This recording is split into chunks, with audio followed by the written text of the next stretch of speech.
Advertising has always been an intensely competitive field, everyone chasing the same consumers, and advertisers have largely opted to play it safe, targeting middle-class, traditional families. But that leaves out a huge group of people who rarely see themselves reflected in ads, same-sex couples. Mike Drolet reports on the changing face of advertising. I think you'd better stay away from the movies for 2 weeks. Yes, sir. When it comes to advertising, the nuclear family has always been the stereotype target. 2 kids, a dog, maybe even a white picket fence. But oh, how times have changed. Can you imagine this Tiffany's ad running in the 50s?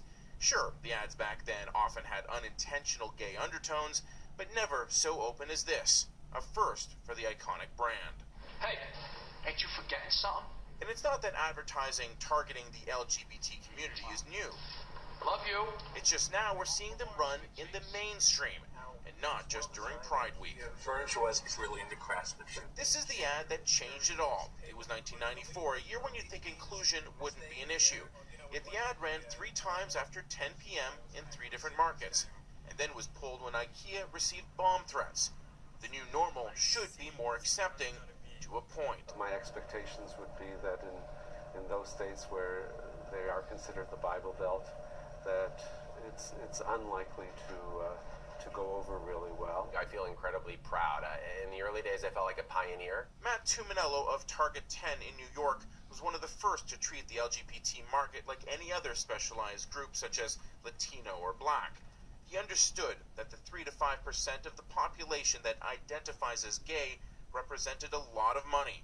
As such, his business has grown 4-fold in a decade. Millennials want a world where there's LGBT inclusion, LGBT equality, greater racial and ethnic diversity and inclusion.